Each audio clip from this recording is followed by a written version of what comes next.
திருமா அவர்கள் பேசும்போது மேடையில் இன்னொரு வார்த்தையும் சொல்றாரு, தாவேக்க வென்று பெற்றது எனக்கு மகிழ்ச்சி இல்லைதான் அப்படின்னு சொல்றாரு. நீங்க ஒரு முடிவை எடுத்துட்டீங்க, அந்த முடிவை தெளிவாக அறிவிப்பதில் என்ன சிக்கல்ங்கிறது தான் திருமா அவர்களை சுற்றி இருக்கக்கூடிய ஒரு கேள்வி. அரசியல் ரீதியிலாக இப்போ வரைக்கும் முதலமைச்சர் விஜய் அவர்கள் இன்செக்யூராகத்தான் இருக்கிறார். அந்த இன்செக்யூரிட்டி உள்ளே போய் சேர்ந்த இவங்களையும் நம்பலாங்கிறத தான் தொடர்ந்து ராஜினாமா செய்வதிலிருந்து நம்ம பார்த்துக்க முடியுது. எல்லா கேள்விகளும் தன்னை நோக்கியே வைக்கப்படுதே. கூட்டணியில் இவ்வளவு நாள் தலைமை தாங்கிய திமுக விட்ட ஏன் கேட்க மாட்டேங்கிறீங்க? தாவேக்கா ஜெயிச்சது இல்லைன்னா நீங்க ஏன் உள்ள இருக்கீங்கன்னு சராசரியான தாவேக்கா விர்ச்சுவல் வாரியர் கேட்பாங்களா மாட்டாங்களா? எதிர்க்கட்சி தலைவர் உதயநிதி ஸ்டாலின் அவர்களும் மேடையில பேசுறாரு, சோஃபா வாங்கிட்டு எல்லாரும் போயிட்டாங்க அப்படின்னு சொல்லிட்டு. இப்ப தாவேக்கா எடுக்கக்கூடிய எல்லா முடிவுகளுக்கும் கன்சல்டேஷனே நம்ம கிட்ட இல்லாம அவங்க எடுத்தாலும் அதை ஆதரித்து பேச வேண்டிய நிர்பந்தத்திற்கு இன்றைக்கு நாம் நின்றிருக்கிறோங்கிறது தான் இந்த கூட்டணி கட்சிகளுடைய சூழல். திமுகவும் சரி அதிமுகவும் சரி எதிர்க்கட்சிகளா இருந்து இப்ப களமாடுறாங்க. இருவருக்குமே குதிரை பேரம் குறித்து ஒரு அதிருப்தி இருக்கு, எதிர்கருத்துக்களை முன்வைக்கிறாங்க. போய் ஆளுநர்கிட்ட அது குறித்து ஒரு புகாரை முன்னெடுக்கிறாங்க. இதில் சந்தேகப்படுறதுக்கோ கேள்விக்குறி எழுப்பதுக்கான விஷயம் என்னவா இருக்கு? நான் சொல்றேன், தேர்தல் முடிவு வந்த அன்றைக்கு எல்லா கட்சிகளும் எல்லாரோடும் பேசினார்கள். அதிகபட்சமாக திமுக தாவேக்காக்குள்ள பேசிக்கல. இதை தவிர மீது எல்லா கட்சிகளோடும் எல்லோரும் பேசினார்கள்.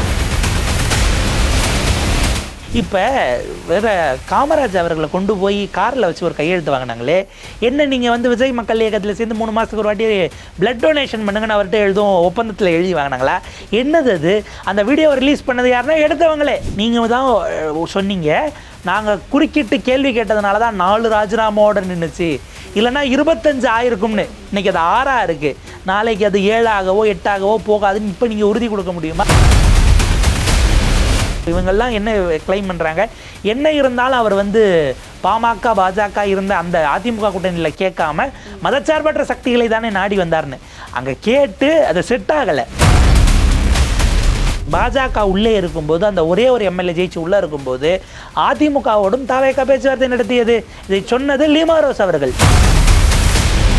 தாவேக்காவை அக்கௌண்டபிலிட்டி எடுக்காமல் தப்பிக்க விடுகிற வேலை என்பதனால் தாவேக்கா இதை ரசிக்கிறதா நான் ஒரு கேள்வியை இந்த இடத்துல எழுப்ப விரும்புகிறேன்.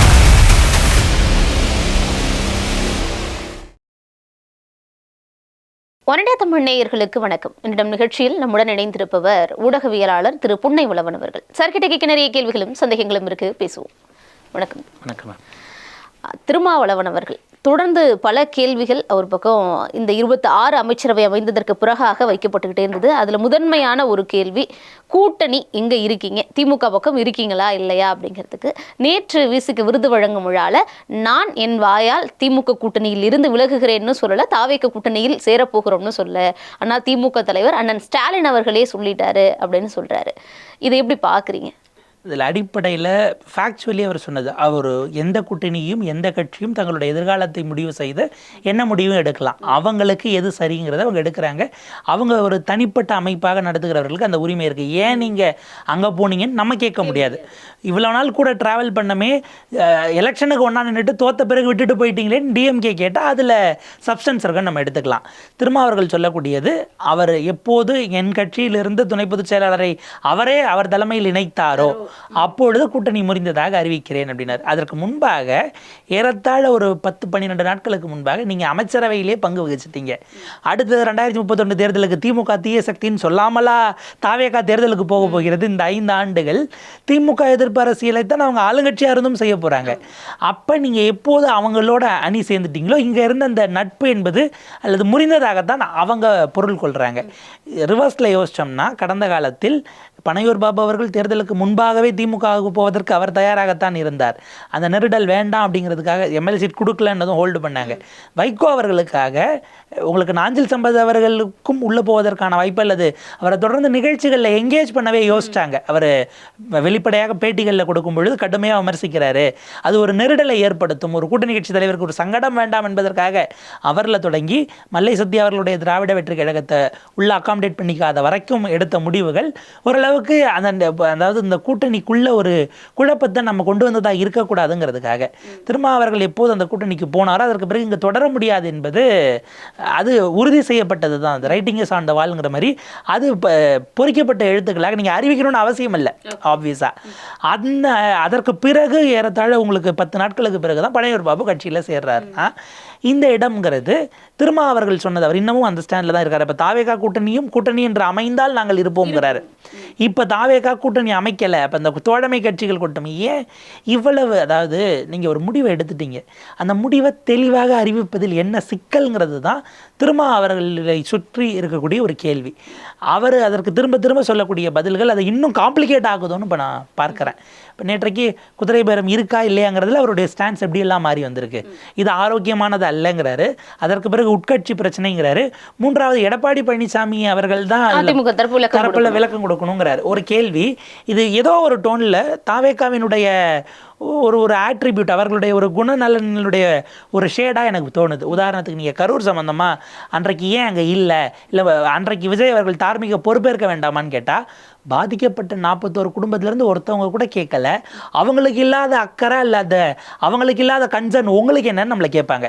இப்போ அவர் எடப்பாடி அவர்கள் பேசலங்கிறத வச்சு என்ன சொல்ல வராரு, கட்சியை உடைக்கிறத எடப்பாடி பழனிசாமியே கேட்கல, உங்களுக்கு ஏன் இவ்வளவு அக்கறை, அதிமுக மீது யாருக்கும் இல்லாத அக்கறை, அப்படி எதுவும் கேட்க வராரா என்கிற விஷயம் இருக்குது. அவருடைய நெருக்கடி நிர்பந்தங்கள் என்னன்னா, தாவேகா இவங்க இதுவரைக்கும் தமிழ்நாடு பார்க்காத பல விஷயங்களை செய்ய போகிறதுங்கிறத அவர் புரிஞ்சுக்கிறார். அரசியல் ரீதியிலாக இப்போ வரைக்கும் முதலமைச்சர் விஜய் அவர்கள் இன்செக்யூராகத்தான் இருக்கிறார். அந்த இன்செக்யூரிட்டி உள்ளே போய் சேர்ந்த இவங்களையும் நம்பலாங்கிறத தான் தொடர்ந்து ராஜினாமா செய்வதிலிருந்து நம்ம பார்த்துக்க முடியுது. ஆனால் இப்போது அந்த கூட்டணியை அகாமடேட் பண்ணலைன்னா கட்சி இந்த தேர்தலில் திமுக அதிமுக மட்டும் பலவீனம் அடையல, அவங்களுடைய வாக்கு வங்கி மட்டும் போல இவர்களுக்கும் மிக பெருமளவுக்கு போயிருக்கிறது. அதை மீட்டெடுப்பதற்கான ஒரு முயற்சியாக ஒருவேளை அதிகாரத்தில் இருந்தால், இதை வைத்து உள்ளாட்சி தேர்தலில் நமக்கான பிரதிநிதித்துவம் கிடைத்தால் அவர்களை சுற்றி அப்படின்னு கட்சியை மீட்டுருவாக்கம் பண்ண வாய்ப்பு இருக்காங்கிறதுக்காக போயாச்சு. அடுத்து இந்த இழந்த வாக்கு வங்கியை மீட்க முடியுமான்னு தெரியாது. அது ஒரு சேலஞ்சாக உள்ள போகும்போது தாவேகாவை விட்டு விலகுவது என்பது கட்சியினுடைய கட்டமைப்புக்கோ இல்லை அடுத்த கட்ட எதிர்காலம் என்பதையே இன்னும் மோசமாக்கிவிடும் என்கிற எண்ணத்தினால எடுத்த அரசியல் முடிவை எப்படி விளக்குவதுன்னு தெரியாத ஒரு குழப்பத்தின் வெளிப்பாடு தான் இது. இல்லை, நம்ம எதுக்காக திருமாவளவன் அவர்கள் பேச்சு எல்லாமே தாவேக்கு கூட்டணிக்கு போயிட்டாரு, அதனால் அவரால் வெளிப்படுத்த முடியல, ஏதோ ஒரு நெருடலால் தான் எடுத்த முடிவை தன்னால் வெளிப்படையாக அறிவிக்க முடியாத சூழலில் பால அந்தந்த வேற கோர்ட்டுக்கு தள்ளி விடுறாருன்னு சொல்கிறோம். ஏன் நம்ம அதை அப்படி எடுத்துக்கணும்? திருமாவளவன் வெளிப்படையாக கேட்குறாரு, ஏன் என்னை நோக்கி மட்டுமே, திருமாவளவனை நோக்கியே உங்களுடைய கைகள் இருக்குது, ஸ்டாலின் கிட்ட போய் கேளுங்க, ஏன் திருமாவளவன் அவர்கள் போட்டி போடலைன்னு கேளுங்க அப்படின்னு கேட்குறாரு இல்லையா? அப்போது எல்லா கேள்விகளும் தன்னை நோக்கியே வைக்கப்படுதே. கூட்டணியில் இவ்வளவு நாள் தலைமை தாங்கிய திமுக விட்ட ஏன் கேட்க மாட்டேங்கிறீங்க அப்படிங்கிற கேள்வி நிதர்சனமான ஒரு கேள்வி. அடிப்படையில் இதுல 2 தரப்புக்கும் பாதிப்புகள் இருக்கிறது. எலெக்ஷனுக்கு முன்பாக அழுத்தங்களுக்கு இடையில் தான் 2 தரப்பும் ட்ராவல் பண்ணாங்க. திமுகவும் சரி, விசிகாவும் சரி, அதே திமுகவும் சரி, காங்கிரஸும் சரி. ஏதோ ஒரு வகையில் ஒரு மினிமல் காம்ப்ரமைஸ்ங்கிற இடத்துல தான் கூட்டணிகளே உருவாக்கப்படுகிறது. நீங்கள் இடப்பங்கீட்டுன்னு சொன்னதை தாண்டி கொள்கை கூட்டணின்னு சொல்லிட்டீங்க. அவங்களுக்கு காயங்கள் இருக்கலாம், அது அவர் தரப்பில் விசிகா தரப்பில் வைக்கக்கூடிய வெளியில் சொல்ல முடியாத நியாயங்களும் இருக்கலாம். இப்போ ஸ்டாலின் அவர்கள்ட்ட கேட்கறதுக்கு என்னென்னா, இப்போ இழப்பில் யாருக்கு அதிக இழப்புன்னு பார்க்கும்போது ஸ்டேக்ஸாக அரசையே இழந்திருக்கிறது திமுகங்கிறதுனால அவங்க அதை பேசுகிறாங்க. இவங்க தரப்பில் என்ன அப்படின்னா, நாங்கள் அந்த 9 ஆண்டுகள் எங்கள் கட்சியினுடைய வாக்கு வங்கி எங்களுடைய ஜீவாதார பிரச்சனைகளாக இருக்கக்கூடியதை கூட பேச முடியாமல் போனதற்காக இன்றைக்கி எங்களை விட்டு போயிருக்கு. ஆட்சியில் நாங்கள் அதிகாரத்தில் பங்கு வகிக்கல, இந்த மேண்டேட்டுங்கிறது ஸ்டாலின் அரசு வேண்டுமா வேண்டாமா என்பதற்கு. ஆனால் எங்களுடைய எம்எல்ஏக்களும் வாக்கு வங்கியும் நாங்கள் இழந்திருக்கிறோம். பங்கே வகிக்காமல் எங்களுக்கு லாஸ் வந்திருக்குன்னு விசிகா பார்க்கறதும் சரி. கூட்டணி தேர்தலின் போது முழுக்க முழுக்க உடன் இருந்து விட்டு தோல்வி வந்த பிறகு இந்த தோல்வி உங்களுடையது, நீங்கள் மட்டும் பார்த்துக்கோங்கன்னு உங்களுக்கு அப்போ அதிகாரத்தில் இருந்த வரைக்கும் நாங்கள் செய்த தவறுகளை நீங்கள் ஏன் கேட்கல என்பது திமுக தரப்பிலிருந்து சரி. திருமாவர்களை நோக்கி மட்டும் கேள்வி வருகிறதானா? திருமாவர்களை நோக்கி தான் கேள்வி மிக கூடுதலாக மற்ற எல்லா கட்சிகளை விடவும் வருகிறது. சமூக அமைப்பு அப்படியானதாகத்தான் இருக்கிறது. அதில் நான் மாற்றுக்கிறதே வைக்கல. ஸ்டாலின் அவர்கள்ட்ட கேட்கும்போது கேட்கணும், ஏன் திருமா காட்டுமன்னார் கோயிலில் போட்டியிடலை அப்படின்னா, காட்டுமன்னார் கோயிலில் திருமா போட்டியிடுவார்னு அறிவிச்சது ஸ்டாலினான்னு நமக்கு ஒரு விஷயம் வரும். அவர் அறிவிச்சிருந்தார்னா அதை வாபஸ் வாங்கும் பொழுது ஏன்னு கேட்கலாம். அது உங்களுக்கு அவரே அவர்களே அந்த பேட்டி ஐ திங்க் அந்த ஓப்பன் டாக் நிகழ்ச்சி 4 தலைவர்கள் கலந்து ஒரு நிகழ்ச்சியில் சொல்லும் பொழுது நான் போய் அவர்கிட்ட கேட்குறேன், நீங்கள் என்ன நினைக்கிறீங்க அப்படிங்கிற. நீங்களே ஒரு அரசியல் தலைவர் தான், இவ்வளோ ஆண்டுகால அனுபவம் இருக்குது, நீங்கள் என்ன முடிவு எடுக்கிறீங்களோ உங்களுக்கு தெரியாததா என்பதாகத்தான் அவர் சொன்னார். நீங்கள் வாபஸ் வாங்குங்க இல்லைங்கிறத ஸ்டாலின் அவர்கள் சொல்லலை, அமைச்சர்கள் கொடுத்த ஐடியா. அவர் இவர் குன்னம்ல அவராகட்டும், தொழிலாளர் நலத்துறை அமைச்சராக இருந்த CV கணேசன் ஆகட்டும், அல்லது MRK பன்னீர்செல்வம், ஏவாவேலு போன்றவர்கள் தான் அந்த ப்ரப்போசலை கொடுக்குறாங்க. உங்கள் குடும்பத்திலே ஒருத்தரை போட்டால் 29க்கு பிறகு நீங்கள் வர கரெக்டாக இருக்குங்கிறத கொடுத்தாங்கங்கிறாரு. அதற்கு பிறகும் பொதுச் செயலாளர்களிடம் பேசி ஒரு முடிவுக்கு வராது. ஆக்சுவலாக அவர் அந்த தொகுதி குறிப்பாக காட்டுமன்னார் கோவில் கட்சிக்குள்ளேயே 2 கேட்பாளர்கள் கூடுதலாக இருந்தது. 2 ஒரு பொதுச் செயலாளரும் ஒரு துணை பொதுச் செயலாளரும் கேட்டார்கள் என்கிற காரணத்தினால உங்க 2 பேருக்குள்ள சிக்கல் வேண்டாம், நான் நிற்கிறேன்னு அவர் அதை சால்வ் பண்ணுறதுக்கு எடுத்ததான ஒரு கேள்வி இருக்கு அடிப்படையில். அதுவும் ஒரு ரீசன். அவர் அதை தாண்டி இந்த தேர்தல் தொங்கு வருகிற பட்சத்தில் விசிக எம்எல்ஏக்களை காப்பாற்ற வேண்டும்ங்கிறதும் அதில் இருக்கு. அவருடைய ப்ரெடிக்ஷன் தாவேகா வர இடம் இருக்காது, டிஎம்கே அப்படிங்கிறது முதலிடம் வரும், பட் மெஜாரிட்டி இல்லாமல் போகலாம் என்பது அவருடைய கணிப்பாக இருந்தது. இப்போ இந்த இடத்துல என்னன்னா, இழப்பு அதிகமாக இருப்பதனால் திமுகவினுடைய தரப்பினுடைய குரல் கூடுதலாக இருப்பதாக தெரியுது. நீங்கள் தான் இன்னைக்கு ஆட்சி அதிகாரத்துக்கு போயிட்டீங்கல்ல, அப்போ இன்னைக்கு இழந்ததை நாங்கள் இன்னமும் ஃபேஸ் பண்ணிட்டு இருக்கோம், சமாளிச்சுக்கிட்டு இருக்கோம், அது என்னன்னு ரீட் பண்ண பார்த்துட்டு இருக்கோம். நீங்கள் அதிகாரத்தில் உட்கார்ந்துட்டீங்க அப்படின்றதுனால இப்போ பிரச்சனையை இது இப்படியே தொடர்ந்து நீடிப்பது என்பது தாவேக்காவை அக்கௌண்டபிலிட்டி எடுக்காமல் தப்பிக்க விடுகிற வேலை என்பதனால் தாவேக்கா இதை ரசிக்கிறதான் நான் ஒரு கேள்வியை இந்த இடத்துல எழுப்ப விரும்புகிறேன். திரும்ப அவர்களை நோக்கி பல்வேறு காரணங்களுக்காக குறிவைக்கப்பட்டு கேள்வி எழுப்பப்படுகிறதானா? ஆமாம், அது ஃபேக்ட் தான். அது ஆனால் கேட்கக்கூடிய கேள்வியில் சப்ஸ்டன்ஸே இல்லைன்னு அதை நம்ம தள்ளி விட்டுற முடியுமானா அந்த இடமும் முடியாது என்பது தான் பதிலாக இருக்குது. இப்போ நான் தொட்ட இடம் தாவேக்கா இப்போ திமுக எதிர்ப்புக்கு கவர்னன்ஸ் சார்ந்து நீங்கள் திமுகவும் கூட்டணி கட்சிகளாக தாவேக்காவோட இருக்கவங்க என்ன பண்ணணும்னா, எந்த அளவுக்கு இந்த அரசை ஸ்ட்ரீம்லைன் பண்ண முடியணும், தமிழ்நாட்டின் அரசியல் சார்ந்த பாலிசி டெசிஷன்ஸில் விஜய் அவர்களுக்கு அந்த கட்சி அதிகாரப்பூர்வமாக கொள்கைகள்னு ஒரு நிலைப்பாடுகளை பாலிசிஸில் அறிவிக்கலை. அப்போ அந்த இடத்துல தவறு நேரக்கூடிய இடம் அல்லது கிளாரிட்டி இல்லாத இடம், அமெச்சூரிஷாக இருக்காங்கன்னு வச்சுக்கோங்களேன், ஒரு முதிர்ச்சியற்ற தன்மையில் சில பார்வைகளை ரொம்ப பார்க்கலாம். அப்படின்னா அதை ரிஃபைன் பண்ணி அந்த அரசை செலுத்துவதற்காக உரையாடல் செய்ய வேண்டிய பொறுப்பே கூட்டணி கட்சிகளுக்கு இருக்கிறது. ஆனால் அதை அவங்க அலோவ் பண்ணுவாங்களாங்கிற ஒரு கேள்வியும், அந்த அளவுக்கான ஒரு ஃப்ரீடம் அந்த கூட்டணிக்குள்ள இருக்கா, அதுக்கு தாவேக்கவோ ஆளும் கட்சியோ அந்த தலைமையோ தலைமையினுடன் இருப்பவர்களோ அதற்கு அனுமதிப்பார்களான்னு ஒரு கேள்வி இருக்கு. அவர்கள் இதுதான் இப்போ நெருக்கடி. அவர்கள் அந்த அளவுக்கு ஸ்பேஸ் கொடுக்க மாட்டாங்க, அவ்வளோ டெமோக்ராட்டிக்கா இருக்காதுன்னு இவங்களால உணர முடிகிறது. ஆனாலும் இதை விட்டு இப்போ விலக முடியாதது பொலிட்டிக்கல் நிர்பந்தம். இப்ப தாவேக்கா எடுக்கக்கூடிய எல்லா முடிவுகளுக்கும் கன்சல்டேஷனே நம்ம கிட்ட இல்லாம அவங்க எடுத்தாலும் அதை ஆதரித்து பேச வேண்டிய நிர்பந்தத்திற்கு இன்றைக்கு நாம் நின்றிருக்கிறோங்கிறது தான் இந்த கூட்டணி கட்சிகளுடைய சூழல். திருமா அவர்கள் பேசும்போது மேடையில் இன்னொரு வார்த்தையும் சொல்றாரு, தாவேக்க வெற்றி பெற்றது எனக்கு மகிழ்ச்சி இல்லைதான் அப்படின்னு சொல்றாரு. தாவேக்க கூட்டணியில் இருந்தாலும் அமைச்சரவையில் இடம்பெற்றிருந்தாலும் அரசாங்கத்தினோட ஒரு அங்கமாகவே இருந்தாலும் தன்னுடைய பழைய கூட்டணி அவங்களுக்கு இருந்த நம்ம உண்மைத்தன்மையை தர்மம் அப்படியே இருக்குங்கிறதோட ஒரு பிரதிபலிப்பா பார்க்க வேணாமா நம்ம இந்த வார்த்தையை? மகிழ்ச்சி இல்லதாங்கிறாரு. மகிழ்ச்சி இல்லதானா இப்ப அமைச்சரவையில் இருக்கக்கூடிய அமைச்சருக்கு இப்ப நெருக்கடியாக மாறாதான ஒரு கேள்வி வருது. இப்ப நேற்றைக்கு அமைச்சர் வன்னியரசு அவர்கள் ஆளுநர் தொடர்பான விவகாரத்தில் ஒரு விஷயம் பேசுறாரு. ஆளுநர் இருக்கக்கூடாது என்பதுதான் விடுதலை சிறுத்தைகள் கட்சியினுடைய நிலைப்பாடு. அவர் துணை பொதுச் செயலாளர் சொல்லலாம். தமிழக மக்களின் நிலைப்பாடு, அவங்களுடைய பிரதிநிதியாக அவர் இருக்கிறார். தமிழ்நாடு அரசின் நிலைப்பாடுன்னு ஒரு வார்த்தையை பயன்படுத்துகிறார். கேபினட் கூட்டு பொறுப்பு, அதை நான் அப்படியே அவர் வழிமொழிகிறார்னு வச்சுப்போமே. ஒரு அரசாக ஒரு இன்னொரு கான்ஸ்டியூஷனல் போஸ்ட் கூடாதுன்னு நீங்கள் பேச முடியாது. அது மிக தவறான முன்னுதாரணமாக போகும். நீங்கள் கடந்த காலத்தில் நான் அது உதாரணத்துக்கு எடுக்கிறேனே, தேர்தல் ஆணையத்தின் மீது சந்தேகத்தன்மை எழுப்புற ட்வீட் ஸ்டாலினிடமிருந்து வருகிறது, அல்லது பாலஸ்தீன் விவகாரம் குறித்து ஒரு ட்வீட் பினராயி விஜயன் இருந்து வருதுன்னா பர்சனல் ஹேண்டில் இருந்து வரும், சிஎம்ஓல இருந்து வராது. அந்த கருத்து என்னுடையது தான். நான் ஒரு கட்சி தலைவராக அரசியல்வாதியாக எனக்கு இருக்கிறது. ஆனால் ஒரு கான்ஸ்டியூஷனல் போஸ்ட்டுக்கு அங்கீகரிக்கக்கூடிய இடத்துல இருந்து அந்த கருத்தை நான் வெளிப்படுத்தக்கூடாதுங்கிறது இந்த இடம் பொருள் ஏவல் என்பது சார்ந்த விஷயங்கள். இப்போ அமைச்சர் வன்னியரசு அவர்கள் பேசியது முதலமைச்சருடைய கருத்தான் நமக்கு தெரியாது. அந்த இடம் தான் சிக்கல். நீங்கள் கடந்த காலத்தில் எப்படி ஹெச் ராஜா அவர்கள் பேசியது அவரது சொந்த கருத்துன்னு டிஸ்ஓன் பண்ணாங்களோ அப்படி பண்ணுவதற்கான வாய்ப்பும் இருக்கிறதா? இப்போ ஒரு விஷயம் வேலை இந்த அரசுக்கு உள்ளபடியே இன்டென்ஷன் இருக்கு செய்யணுங்கிறது, அல்லது கொள்கை ரீதியிலாக பாஜக எதிர்ப்பில் பாலிசி டெசிஷனாக இன்டென்ஷன் இருக்குது. பட் எக்ஸ்பிரஸ் பண்ணும்போது நம்ம ரொம்ப முதிர்ச்சியற்ற தன்மையில் பேசினா அது ஒரு பேக் ஃபயர் ஆயிருமோ, ட்ரோல் ஆயிருமோன்னு பயந்து எக்ஸ்பீரியன்ஸ் உள்ளவர்களை முகமாக நிறுத்தினால் நம்மால் புரிந்து கொள்ள முடிகிறது. இந்த அரசு மௌனமாக கிடப்பதை நம்ம எப்படி புரிஞ்சுக்கிறதுங்கிறதான் கேள்வி. இப்போ ஆளுநர் தொடர்பாக ஆளுநர் சொல்கிறார், நான் நேரடியாக புதிதாக தேர்ந்தெடுக்கப்பட்ட முதலமைச்சரிடம் உங்களுடைய கோரிக்கைகளை கொண்டு செல்வேன். தேர்ந்தெடுத்ததே எங்களுக்கு தேவையானதை செஞ்சு தரத்துக்கு தான், மேண்டேட் அதுக்காக தான். முதலமைச்சருடைய தனி செல்ல இருந்து அத்தனை விஷயங்களும் செக்ரட்டரியேட்டில் ரெகுலராக அந்த கிரிவன்சஸை வாங்குவதற்கு அவ்வளவு கட்டமைப்பு இருக்கு. நீங்க என்ன அத்தாரிட்டியில் தமிழ்நாடு எங்களுக்கு தேவையானவர்களை நாங்கள் தேர்ந்தெடுத்து வைத்திருக்கும் போது எப்படி போனீங்கன்னு முதலமைச்சர்னு அவர் நேம் பண்ணிட்ட பிறகு கவர்னருக்கு முதலமைச்சர் தான் பதில் கொடுக்கறது சரியானதாக இருக்கும். அதுக்கு ஈக்குவலண்டான ஸ்டேச்சர் அப்படிங்கிற இடம். இதில் இப்போ முதலமைச்சர் அமைதியாக இருக்கிறாருன்னா இப்போ இது தாவேக்கா தப்பிப்பதற்காக இவர்களை பயன்படுத்துகிறாங்க. ஆனால் இவர்கள் அந்த இடத்தில் அதாவது இது அவர்களாக தேடிக்கொண்டதுன்னு நம்ம சொல்ல முடியாது. காலம் இப்படி ஒரு நிலையில் இங்கே இருக்கக்கூடிய வளரும் கட்சிகள், நீங்கள் இன்னைக்கு தாவேகா, திமுக, அதிமுகவை தாண்டி மற்ற எல்லோருமே ஒரு அமைப்பை திரட்டுவது, அதற்கான பொருளாதார பின்புலங்கள் இதெல்லாம் எவ்வளவு நெருக்கடிங்கிறது தெரியும். அந்த சூழலில் இன்னும் ஒரு கூடுதலான நெருக்கடியை அவர்கள் காலத்தில் இதுவரை காணாத ஒரு அரசியல் முச்சந்தில கொண்டு வந்து நிப்பாட்டி இருக்கிறாங்க.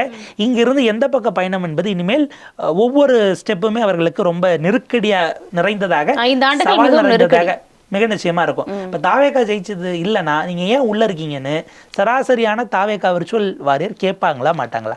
அது சமூக வலைதளத்தில் ஒரு எல்லைக்கு மீறி அந்த அனானிமஸ் ஹேண்டிலுக்கு பின்னாடி அது எந்த சார்பு தன்மை கொண்டவர்களாக இருக்கலாம், அந்த அனானிமிட்டி அவங்களுக்கு ஒரு பெரிய ஒரு எக்கச்சக்கமான அபரிமிதமான ஒரு எனர்ஜியை கொடுக்கறது, அபியூஸ் செய்யக்கூடியது கொண்டு வராங்க. இன்னொரு இடத்துல முகம் இருந்து பொதுவெளிக்கு வரக்கூடிய, பொது வாழ்க்கைக்கு வரக்கூடியவர்கள் ட்ரிகர் ஆனாங்கன்னா அது என்னவாகும்? அந்த உறவை தொடக்கத்திலே நீங்கள் முறிச்சுக்க போறீங்களாங்கிற கேள்வி இருக்கு. இப்போ இந்த மாதிரியான விஷயத்தை அவர் அதை பேசாமலே கடந்து போயிருக்கலாமே. இந்த முறிவை ரொம்ப ஸ்மூத்தாக அல்லது மனக்கிலேசங்கள் இல்லாமல் இவர்களால் கொண்டு போயிருக்க முடியும். இங்கே கடைசியில் ஒரு பிரிவுக்கு பிறகு செய்யக்கூடியது பொதுவாக அவங்க தான் டாக்ஸிக்னு லேபிள் பண்ணுறதுக்கான போட்டியாகவே இது 2 மாதங்களாக நடக்கிறது. பிரச்சனையே அந்த 2 மாதத்தில் பேசப்பட வேண்டிய மக்கள் பிரச்சனைகளே இல்லையா? நீங்கள் எல்லாமே அதுலேருந்து நழுவி போகிறீங்க. அப்போ இந்த இடத்துல மக்களுக்கு, சாமானியர்களுக்கு இப்போ யார் என்ன பண்ணாங்க, யாரோட பேசினார்கள், இது சிக்கலா குதிரை பேரத்தில் தொடங்கி இது பிரதான பிரச்சனையா இன்றைய தேதிக்கு அவங்களுக்கு ஆனது. டெல்டாவில் சில குறிப்பிட்ட பகுதிகளெல்லாம் நீங்கள் பார்த்தீங்கன்னா உங்களுக்கு ஷிஃப்ட் பேசிஸில் தான் கரண்ட் வருது. ஒரு நாளைக்கு 8 மணி நேரம் தாங்கிறாங்க. அதுவும் 8 மணி நேரம் ஒரே ஸ்டேஜில் கரண்ட் கிடையாது. 3 மணி நேரம் வரும், அப்புறம் நடுவில் ஒரு 2 மணி நேரம் இல்லாமல் இருக்கும். அதுக்கப்புறம் வரும்னா அங்கே நீர் இறைப்பதற்கு நீங்கள் கொஞ்சம் கூடுதலாக இருக்கக்கூடியவங்க ஏக்கர்கள்னால் எப்போ கரண்ட் வரும்னு தெரியாது. நல்ல நீங்கள் போட்டு வச்சிங்கன்னா காயில் போகும். இப்படி ப்ராக்டிக்கலான பிரச்சனைகள் எக்கச்சக்கமாக இருக்குது. அப்போ இது குறித்து ரெப்ரசன்டேஷன் இல்லைன்னா அவங்க என்ன நினைப்பாங்க? இப்போ வரைக்கும் மேட்டூர் அணையை நம்ம திறக்க முடியுமான்னு தெரியல. மேகதாது விவகாரத்தை கண்டித்து காங்கிரஸ் கமிட்டியில் தீர்மானம் போடுவது என்பது கட்சியினுடைய நிலைப்பாடு. இதனால் பாதிக்கப்படுகிற அந்த கடைக்கோடியில் இருக்கிற அதிகாரம் ஏதுமில்லாத சாமானியனுக்கு என்ன போய் சேர்ந்துச்சுன்னா, தயவு பண்ணி நீங்கள் ஏன் அதை நோக்கி வராமல் இருக்கீங்கிறது தான் நம்முடைய கேள்வியாக, ஆதங்கமாக இருக்கிறது. ஏன்னா ஆளுங்கட்சியில் இருக்கிறவங்க நாங்கள் வர வழியில் போராட்டமே இல்லைன்னு அமைச்சர் பேசுகிறாரு.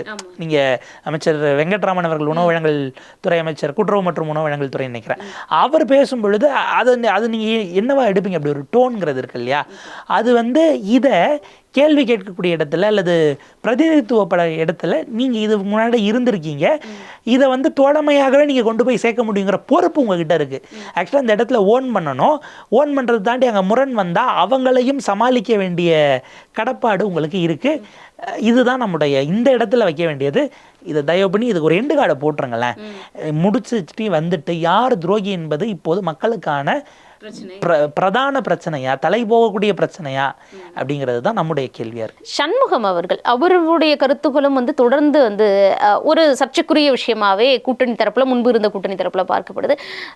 ஆளுநர் குறித்து பேசப்பட்ட விஷயம் இப்ப மிகப்பெரிய பேச பொருளாமா இருக்கு. என்ன சொல்றாருன்னா, திமுகவும் அதிமுகவும் ஒரே நாளில் சென்று ஆளுநரை பார்த்தது பல சந்தேகங்களை எழுப்புகிறது. நம்ம ஆழ்ந்து சிந்திக்க வேண்டிய விஷயம் இருக்கு. பாஜக பார்க்கறது யதார்த்தமானது, ஆனா இவங்க 2 பேரும் ஒரே நாள்ல போய் பார்த்தது அப்படிங்கிறத ஒரு கேள்வி எழுப்புறாரு. இதுல திமுகவும் சரி அதிமுகவும் சரி எதிர்கட்சிகளா இருந்து இப்ப களமாடுறாங்க. இருவருக்குமே குதிரை பேரம் குறித்து ஒரு அதிருப்தி இருக்கு, எதிர்கருத்துக்களை முன்வைக்கிறாங்க. போய் ஆளுநர்கிட்ட அது குறித்து ஒரு புகாரை முன்னெடுக்கிறாங்க. இதில் சந்தேகப்படுறதுக்கோ கேள்விக்குறி எழுப்பதுக்கான விஷயம் என்னவா இருக்கு? அதாவது திரு பே. சண்முகம் அவர்கள் ஏன் அப்படி பேசுகிறாருன்னு நமக்கு புரியல. அதாவது நீங்கள் முடிவு பண்ணிட்டீங்க அவங்க 2 பேரும் இணைவது. இப்போ என்னுடைய கேள்வி ஐயா பே. சண்முகம் அவர்களுக்கும் சரி, இல்லை அவருடைய தரப்பிலிருந்து கருத்துக்களை முன்வைக்கக்கூடிய எல்லாரிடமும் கேட்பது, இந்திய அரசினுடைய இருக்கக்கூடிய கான்ஸ்டியூஷன் படி போஸ்ட்போல் அலையன்ஸ் என்பது சட்டவிரோதமா, குதிரை பேரம் என்பது சட்டவிரோதமா?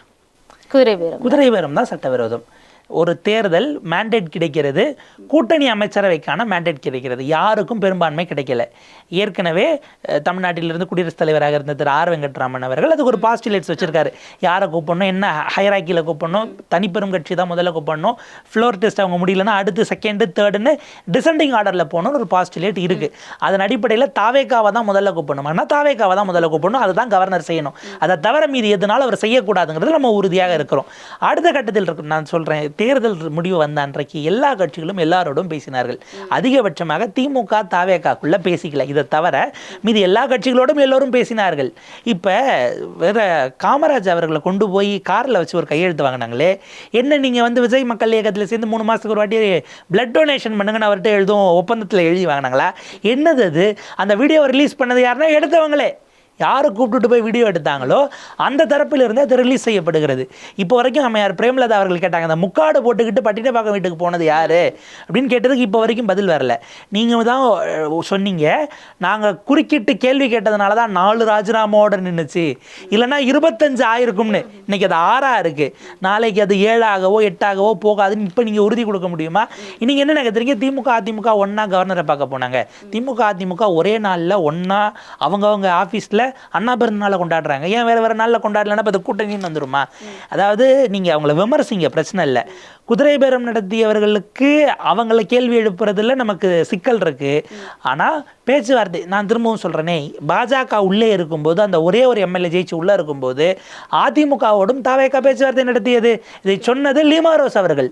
எலெக்ஷன் ரிசல்ட் வந்து அடுத்த நாள் எடப்பாடி அவர்களை பார்த்துட்டு வந்து தாவேகா அதிமுக பேச்சுவார்த்தை போயிட்டு இருக்கு, அண்ணன் எடப்பாடியார் மீண்டும் முதலமைச்சர் ஆவார், சிஎம் லெவலில் சிஎம் யார் ஆகிறது என்னங்கிறத பற்றி 2 தலைவர்களும் சுமூகமாக பேசுகிறாங்கன்னு கொடுத்த பேட்டி இப்போ வரைக்கும் இருக்குது. நீங்கள் அப்போ அன்னைக்கு இப்போ இவங்கெல்லாம் என்ன கிளைம் பண்ணுறாங்க? என்ன இருந்தாலும் அவர் வந்து பாமக பாஜக இருந்த அந்த அதிமுக கூட்டணியில் கேட்காம மதச்சார்பற்ற சக்திகளை தானே நாடி வந்தார்னு அங்கே கேட்டு அது செட் ஆகலை. நான் திரும்பவும் சொல்றேன், அப்படி அதிமுகவிடம் தாவேகா பேசியிருந்தாலும் அது தவறல்ல. தேர்தலுக்கு பிறகு எண்ணிக்கை இல்லைன்னா போஸ்ட்போல் அலைன்ஸ் சட்டப்படி தவறு கிடையாது. திமுகவும் அதிமுகவும் அப்படியான ப்ரப்போசல் வச்சிருந்தாலும் அது தவறு கிடையாது. மாறாக எம்எல்ஏக்களை ராஜினாமா செய்ய சொல்லி உள்ள கொண்டு போறதுங்கிறது என்ன மாதிரியான அணுகுமுறை? நீங்க கூட்டணி மாறி போனதும் தவறல்ல, அவங்க அப்படி பேசியிருந்தாலும் தவறல்ல. இந்த இடத்துல நீங்கள் எல்லோரும் கை காட்ட வேண்டியது, அல்லது டெமோக்ரஸிக்காக தொடர்ந்து பேசக்கூடியவர்கள், நாடாளுமன்றத்தில் முழங்குறவங்க, சிவசேனாக்கு ஒன்றுனா நம்ம கருத்து சொல்லுவோம், நிதிஷ்குமாருக்கு கட்சியிலிருந்து யாரையாவது சேர்த்தாங்கன்னா நம்ம இங்கேருந்து குரல் கொடுப்போம், ஜம்மு காஷ்மீரில் ஒன்றுனா குரல் கொடுக்குறோம், மணிப்பூருக்கு பேசக்கூடியவர்கள். இங்கு நடக்கிறதுல அது குதிரை பேரமாக இருந்தால், அந்த புகாரில் முகாந்திரம் இருந்தால், ஆளுநருக்கு அதிகாரம் இருந்தால் அவர் விசாரணை நடத்தலாம்னா, ஆளுநருடைய அதிகாரம் என்னன்னு உங்களுக்கு தெரியாதா? குதிரை பேரம் என்பது என்னென்ன மாதிரியெல்லாம் இருக்கும், என்னென்ன வடிவத்தில் இருக்குன்னு உங்களுக்கு தெரியாதா? உங்களுடைய நீண்ட அரசியல் அனுபவத்தில் நீங்கள் அதை பார்த்தது இல்லையா என்று அடுக்கடுக்கான கேள்விகள் வரும். ஆனால் அவர்கள் இந்த நேரத்தில் திமுக அதிமுக இதில் என்னன்னா, சிபிஐ சிபிஎம் ஐயுஎம்எல்லை பொறுத்தவரை முடிவுகள் என்பது தேசிய நலன்களை கருத்தில் கொண்டு தேசிய தலைமைகள்னால பாஸ் ஓவர் பண்ணப்படுறது. ஒரு பாயிண்ட்டுக்கு பிறகு அவங்க என்ன யோசிக்கிறாங்க, போய் ஜாயின் பண்ணியாச்சு, இதற்கு பிறகு எதற்கு இவர்களோடு நம்ம ஒரு நட்பு பாலத்தை பின்னாடி வச்சுக்கணும், பாலத்தையே நம்ம காலி பண்ணிடலாங்கிற இடத்துக்கு போயிட்டாங்களா? அந்த பேக் சேனல்ஸ் என்பதை கூட இப்போதைக்கு க்ளோஸ் பண்ணிக்கலாம், அவங்க திரும்ப மீண்டும் வந்தால் பார்த்துக்கலாங்கிற இடத்தை நோக்கி நகர்ந்ததனுடைய விளைவான இருக்கு. ஆனால் இதை வந்து நம்ம கம்யூனிஸ்டுகளையோ விசிக மட்டும் அந்த மாதிரியான பேக் டோர்ஸை கூட க்ளோஸ் பண்ணிடலாம்னு நினைக்கிறது திமுகவை பார்த்தும் கேட்கணும்ல. ஏன்னா எதிர்க்கட்சி தலைவர் உதயநிதி ஸ்டாலின் அவர்களும் மேடையில் பேசுறாரு, சோஃபா வாங்கிட்டு எல்லாரும் வந்து போயிட்டாங்க அப்படின்னு சொல்லிட்டு. அப்போ நீங்களும் உங்களுடன் இவ்வளவு நாள் பயணித்தவர்களை இந்த மாதிரியான ஒரு கருத்தை, அதுவும் அது என்ன வெளிப்படையாக நமக்கு தெரிகிறது, பல கோடிகளை வாங்கிட்டு கூட்டணிக்கு போயிட்டாங்க அப்படின்னு சொல்றது தான். திரும்ப நேத்தி அதையும் வந்து உடைச்சு பேசுறாரு, சோஃபாலையா அத்தனை கோடி அனுப்பிட முடியும்னு. அப்போ அவருடைய கருத்தும் நம்ம பார்க்க வேண்டிய விஷயம் இருக்குல்ல. அப்போ நீங்களும் வேணாம்னு முடிவு பண்ணிட்டீங்க, நீங்க பேசுறீங்க, அதுக்கு பதில் சொல்றதுக்காக அவங்களும் அப்படி பேசுறாங்க, அப்படிதானே கடந்து போகணும். இப்போ 2 பேரும் இந்த இப்போ நம்ம யாரெல்லாம் இந்த இடத்துல நம்ம அந்த கிளவுனுக்கு அந்த மூக்கில் ஒன்று இது வைப்பாங்களே, அந்த வாங்கின யாரெல்லாம் வைக்கணும்னா, 9 ஆண்டுகளாக இவர்கள் கொள்கை கூட்டணி என்று சொன்னதை நம்பிய அத்தனை பேரும் ஏமாந்து போயிருக்கிறோம். திரும்ப திரும்ப திரும்ப உங்கள் நோக்கம் அதிமுக பாஜகவை சிரமப்படுத்தணும்னா நீங்கள் 1000 விஷயத்த சொல்லியிருந்திருக்கலாம். அவங்கள மாதிரி இது வந்து தேர்தல் நேரத்தில் கூடிய கூட்டணி கிடையாது. இது வந்து 9 ஆண்டுகள் இந்த மத்திய பாசிசத்தை எதிர்த்து தோளோடு தோல் என்ற கொள்கை கூட்டணின்னு சொன்னதை நம்பின அத்தனை பேரும் தான் அந்த இதை வாங்கி ஒட்டிக்க வேண்டிய சூழல் வருது. அப்போ இதில் நான் திரும்பவும் சொல்கிறேனே, இவ்வளவு பேசி விடுவதனால் நாளைக்கு ஒரு இக்கட்டான சூழல் வந்தால் இவர்கள் திரும்ப பேச பண்ண மாட்டாங்கன்னு அவங்களாலும் சொல்ல முடியாது, நம்மளால சொல்ல முடியாது.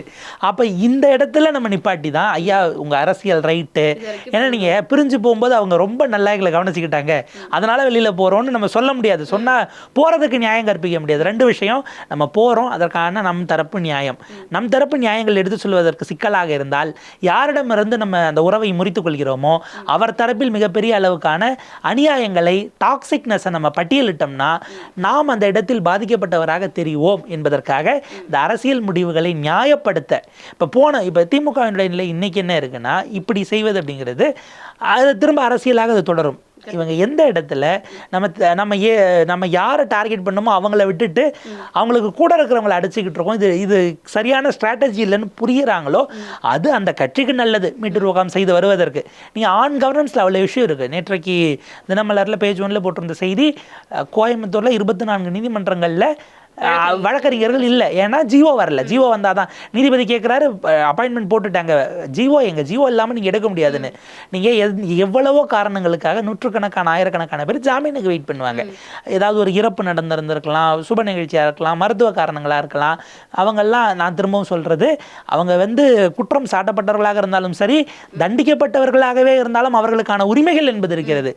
யாருடைய கவர்னன்ஸ் கோளாறால் இது நடக்குது? எத்தனை கட்சிகளுடைய சட்டத்துறை இது தொடர்பாக நீதிமன்றத்தை நாடுவதோ அல்லது மக்கள் மன்றங்களுக்கு போவதோ, இப்போ இதை ஒரு எல்லைக்கு மேலே இது இப்படியே தொடருது அப்படின்னா ஒரு ஸ்டேல்மேட் இருக்குது. அரசு நிர்வாகம் நீதித்துறையோடு இருக்கக்கூடிய அந்த டிரான்சாக்ஷனில் ஏறத்தாழ முடங்கி போயிருக்குன்னு தான் நீங்கள் வைக்கணும். இப்போ நான் உதாரணத்துக்கு அதை நகைச்சுவையாக கேட்டால், செந்தில் பாலாஜி பிடிச்சிட்றாங்க, அரெஸ்ட் பண்ணி கொண்டு போய் ரிமாண்டுக்குன்னு கூட்டு போனால் பிபி இருக்க மாட்டாரே, அரசு தரப்பு வழக்கறிஞரே எல்லாம் யார் ஆஜராவா என்கிற நிலை வரும்.